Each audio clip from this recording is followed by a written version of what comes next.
They're saying that Latinos are racist. I promise you, that's the new takeaways. Like, we didn't realize that racism has gotten so bad that Latinos are extremely racist. They are white supremacists. I'm going to show you what Nicole Hannah-Jones tweeted. She's essentially somehow a Pulitzer Prize winner. I don't know. It's DEI stuff, you know.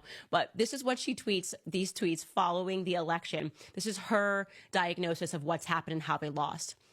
It was naive to believe that if Kamala Harris avoided discussing her race and gender, that if she evaded so-called identity politics, that she would nullify the liability of being a black woman seeking the presidency in a country where racism and misogyny are embedded in the culture.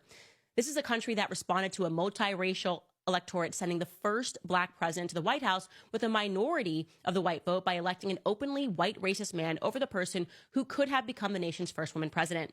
She goes on, anti-blackness continues to, by the way, drink every time you hear the word black if you want to die. Anti-blackness continues to be a powerful force in this country, and anti-blackness cannot just be attributed to white Americans. It's my favorite part.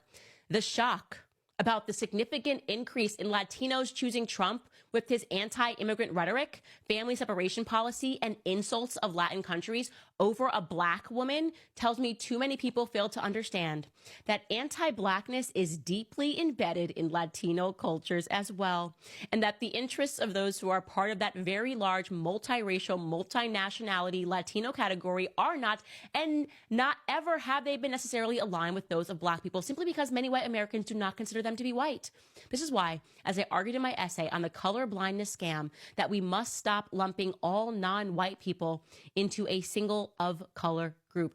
This woman is really out here trying to convince us that Latinos are racist.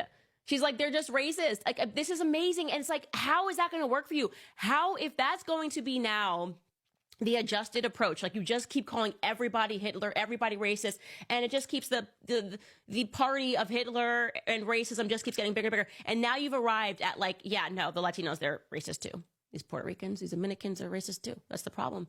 They're anti-black. You anti-black Puerto Ricans. How dare you? How dare you? Seriously. It is completely nuts. She is so crazy. It's unbelievable. Well, Anna Kasparian actually replied to her, and she just said this, and it's accurate. She wrote, "This is delusional," which I think she said, "This is effing delusional," or "This is something delusional. Why is it okay to be openly bigoted like this?" And yes, Anna, that is what so many people recognize about the Democratic Party.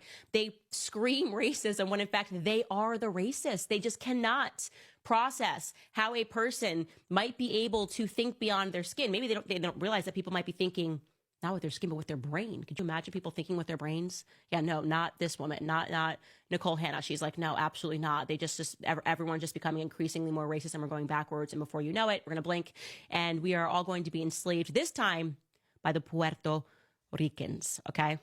So really, what are we contending with? What are they contending with in the Democratic Party? These are just people who don't want to face reality, people who are legitimately, I believe, suffering from a delusional disorder. Because how else could you describe that? Like, you're just saying Latinos are anti-black. They're choosing to be that delusional. They want to keep up the facade. They want to keep up the performance, even as their tribe gets smaller and smaller and smaller.